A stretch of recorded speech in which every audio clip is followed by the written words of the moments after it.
नमस्कार साथियों, infusion notes के डिजिटल प्लेटफॉर्म पर आपका एक बार फिर स्वागत है। आज हम आपके लिए एक बहुत ही खास और महत्वपूर्ण टॉपिक लेकर प्रस्तुत हैं।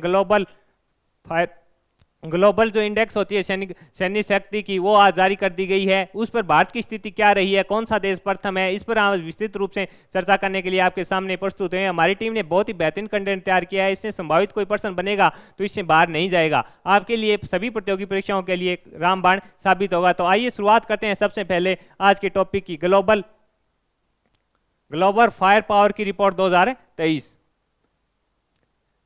ग्लोबल फायर पावर की रिपोर्ट 2023 में इसमें क्या होता है कि इसमें जो सैन्य शक्ति है कि कौन से देश की कितनी सेना ताकतवर है, कौन से देश की कमजोर है, इस पर ये रिपोर्ट जारी की जाती है। इसमें करीब 60 आंकड़े होते हैं, आधार होते हैं। उनके आधार पर इस रिपोर्ट को तैयार किया जाता है। उसके बाद प्रत्येक देश को उसके हिसाब से रैंक दी जाती है। ये देखिए, हाल ही में ग्लोबल फायर पावर इंडेक्स 2023 की रिपोर्ट जारी कर दी गई। यह रिपोर्ट ये बताती है कि देश की सेना सबसे ज्यादा ताकतवर है और साथ में सबसे कमजोर भी कौन सी है, इसका भी यह बताती है। इसमें यह होता है कि इसमें तीनों सेनाओं को लिया जाता है, जल थल और तीनों सेनाओं को मिलाकर जो रिपोर्ट बनती है कि तीनों सेना कितने कौन से क्षेत्र में किस प्रकार ताकतवर है, उसके तीनों को मिलाकर इसका निष्कर्ष निकाला जाता है और निष्कर्ष के बाद किसी भी राष्ट्र को उसकी रैंक दी जाती है। तो अब बात करते हैं, सबसे तीनों सेना जल और सेना को शामिल किया जाता है। इस रिपोर्ट के 60 से अधिक कारक होते हैं। ये मैंने पहले बता दिया कि इसमें तीनों सेनाओं को शामिल किया जाता है। इसमें 60 से अधिक कारक होते हैं। 60 से अधिक कारक होते हैं। अब ये ज्यादा से ज्यादा पूछने वाला ये पूछ लेगा कि ये ग्लोबल फायर पावर रिपोर्ट 2023 जारी की गई, ये किस आधार पर तैयार की गई। तो आपको ये आप बताएंगे कि इसमें 60 से अधिक कारक होते हैं। उनके आधार पर उनको आंकड़ों को इकट्ठा किया जाता है, उस पर इस रिपोर्ट को जारी किया जाता है। इसमें पूछे कि कौन कौन सी सेना शामिल होती है, तो आपका आंसर होगा तीनों सेना, जल थल और वायु, तीनों सेना शामिल होती है। इनका प्रदर्शन होता है, उसके आधार पर यह इंडेक्स तैयार की जाती है। आगे बढ़ते हैं। ये देखिए, अब इस पर और बताते हैं कि किस प्रकार से तैयार की जाती है कि ग्लोबल फायर पावर प्रत्येक राष्ट्र के समग्र स्कोर को निर्धारित के लिए सैन्य इकाई की संख्या, वित्तीय संसाधनों, रसद क्षमताओं और भौगोलिक विचारों सहित विभिन्न मानदंडों को ध्यान में रखकर मूल्यांकन करती है। सीधे सीधे शब्दों में बात करें कि कोई प्रकार अगर कोई दूसरा देश किसी राष्ट्र पर आक्रमण कर दे तो वह सेना कितनी तैयार है। अगर कोई विपरीत परिस्थितियां आ गई तो रसद की आ गई, मान लो युद्ध हो गया, विपरीत हालात हो गए, तो सेना अपने राष्ट्र के लोगों का कैसा बचाव कर सकती, उसके लिए उनके लिए खाद्य पदार्थ कैसे पहुंचाएगी, उनकी रक्षा कैसे करेगी। इन समग्र का मतलब हो गया समस्त आधारों को मानकर यह रिपोर्ट तैयार की जाती है। इसमें वित्तीय संसाधन भी होता है कि मतलब कितना, अब की बार सरकार ने कौन से भी राष्ट्र की सरकार है उसने सेना पर कितना खर्च किया, उससे आ गया रसद क्षमता, मैंने आपको बता दी। भौगोलिक विचारों यानी कि वह किस स्थिति में कोई विपरीत परिस्थिति आ गई, बाढ़ आ गई, उसमें किस प्रकार का प्रदर्शन कर सकती है, इस प्रकार का प्रदर्शन कर सकती है। इन प्रकार के 60 कारक होते हैं, इनको निर्धारित करके इस रिपोर्ट को तैयार किया जाता है। आपको ये याद रखना है, ज्यादा से ज्यादा कितने कारक हैं, तो आपका आंसर होगा 60। और कितनी कौन कौन सी सेना शामिल होती है इसमें आपका आंसर होगा तीनों, जल थल और वायु सेना शामिल होती है। आगे बढ़ते हैं। अब बताइए रिपोर्ट में कितने देशों को शामिल किया गया। ये प्रश्न इंपॉर्टेंट हो जाएगा कि रिपोर्ट में कितने देशों को शामिल किया गया, तो आपका आंसर होगा 145 देशों को शामिल किया। इस लिस्ट में सबसे पहले स्थान पर है कौन है, अमेरिका। अमेरिका की सेना क्या है, सबसे ताकतवर है वर्ल्ड में। ये बात है इस रिपोर्ट ने एक बार फिर जारी कर दी। पिछली भी 2022 की भी रिपोर्ट आई थी, इसमें भी अमेरिका सर्वश्रेष्ठ था। ये देखिए, मैंने बताया था कि कितने देशों को शामिल किया जाता है, ये प्रश्न आपसे पूछेगा तो आपका आंसर होगा 145 देशों को इसमें शामिल किया जाता है। और अब की बार की रिपोर्ट में कौन है, अमेरिका फर्स्ट स्थान पर है। तो ये बात पहले कितने है कि 2022 की रिपोर्ट में भी अमेरिका प्रथम स्थान पर रहा था। आगे बात करते हैं।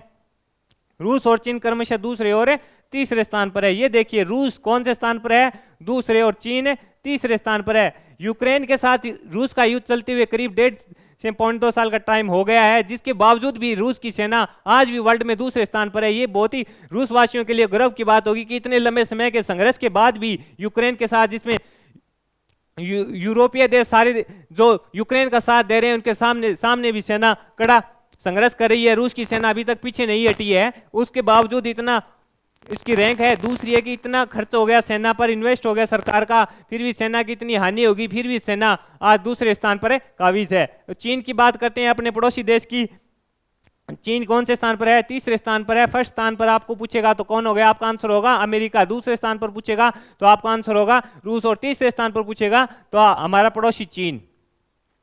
चीन की सेना तीसरे स्थान पर है, जबकि भारत चौथे स्थान पर काबिज है। ये देखिए भारत कौन से स्थान पर है?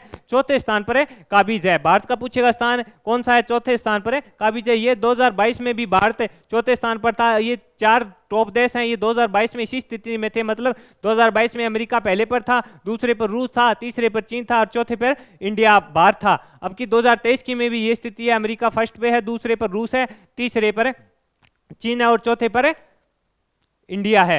अब आगे बात करते हैं, पाकिस्तान 7वें स्थान पर है, अपना पड़ोसी देश पाकिस्तान, जिसमें हालात काफ़ी ख़राब हैं। सेना का वहाँ पर वर्चस्व है, वो ना तो प्रधानमंत्री की चलती है वहाँ पे, ना ही राष्ट्रपति की चलती है। इमरान खान पर भी सेना ने उसको गिरफ्तार करने का प्रयास किया था। इस प्रकार देखिए पाकिस्तान की सेना है जो 7वें स्थान पर है। ऐसा माना जाता है कि पाकिस्तान में जो शासन चलता है वो सेना के अधीन ही चलता है, इसलिए पाकिस्तान की सेना है जो 7वें स्थान पर काबिज है। ये देखिए ऊपर के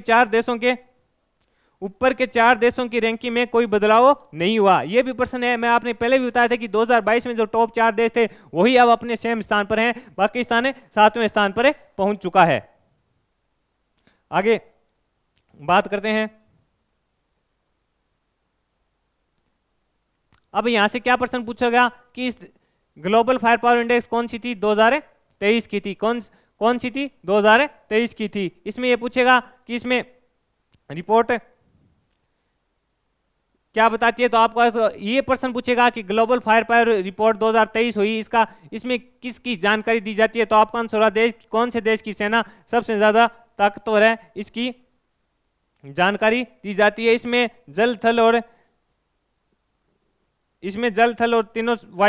और वायु तीनों सेनाओं को शामिल किया जाता है। ये प्रश्न पूछेगा कि इसमें कौन कौन सी सेना को शामिल किया जाता है, तो आपका आंसर होगा तीनों सेना को, जल थल और वायु सेना को शामिल किया जाता है। उनका प्रदर्शन किस प्रकार है? अगर कोई राष्ट्र दूसरे राष्ट्र पर आक्रमण कर दे तो उस देश की सेना किस प्रकार से उसका सामना करेगी, अपने राष्ट्र के लोगों का किस प्रकार सहायता करेगी। अगर कोई प्राकृतिक आपदा जैसे बाढ़ आ जाए उसमें भी सेना अपने राष्ट्र के लोगों को किस प्रकार बचाव करेगी। ये सब मिलाकर कुल मिलाकर 60 आधार होते हैं। उनके आधार पर ये रिपोर्टें 60 आधार होते हैं, 60 से अधिक होते हैं, 60 से अधिक आधार होते हैं। उनके आधार पर ये रिपोर्टें जारी की जाती है। 60 से अधिक आधार होते हैं, इनसे इस पर रिपोर्टें जारी की जाती है। इसमें पूछेगा प्रथम स्थान पर कौन है, तो आपका आंसर होगा अमेरिका। दूसरे स्थान पर पूछे तो रूस होगा, जो लंबे समय से यूक्रेन के साथ संघर्ष कर रहा है, फिर भी वह दूसरे स्थान पर है। इसके बाद ये पूछेगा कि तीसरे स्थान पर कौन है, तो चीन है। और चौथे स्थान पर पूछेगा तो आपका आंसर होगा भारत है। पाकिस्तान है कौन से स्थान पर है, तो 7वें स्थान पर है। इस प्रकार आपको इन चीज़ों का जवाब देना है कि पाकिस्तान 7वें स्थान पर आ गया। इसमें भौगोलिक, ये देखिए वित्तीय संसाधन, रसद क्षमता, ये मैंने पहले भी बताई थी कि कोई प्राकृतिक आपदा आ जाए, कोई राष्ट्र आक्रमण कर दे, इस प्रकार कि किस प्रकार की विभिन्न मानदंडों के साथ इसकी रिपोर्ट को तैयार किया जाता है कि कौन सा देश है कौन से स्थान पर है। इसमें ये पूछेगा कि कौन से देशों को शामिल किया गया, तो इसका आंसर होगा 145 देशों को इसमें शामिल किया जाता है और उनके आधार पर टॉप रैंक जारी की जाती है। पाकिस्तान आपको बताना 7वें स्थान पर रहा और 2022 और 2023 में टॉप 4 थे, उनकी कोई परिस्थिति में बदलाव नहीं हुआ। हमारे द्वारा दी गई जानकारी अगर आपको पसंद आई है तो इसे लाइक और शेयर कीजिए। आप किसी भी प्रतियोगी परीक्षा की तैयारी कर रहे हैं और आपको सरल भाषा में नोट्स चाहिए तो इनफ्यूजन नोट्स की साइट पर जाइए, वहां से उन नोट्सों का ऑर्डर कीजिए, तुरंत प्रभाव से आपको डिलीवरी दी जाती है। इसके रिव्यू आप इंस्टाग्राम पर देख सकते हैं। डेली हम करंट अफेयर शेयर करते हैं इंडिया और राजस्थान का, जिससे में जितने भी क्वेश्चन आते हैं उसका प्रूफ वीडियो हमारे यूट्यूब पर चैनल पर बनाया जाता है। इसलिए आप इनफ्यूजन नोट्स के सभी डिजिटल प्लेटफॉर्म से जुड़िए और हमारे द्वारा दी जा रही जानकारी अगर आपको पसंद है तो इसे लाइक और शेयर कीजिए। धन्यवाद।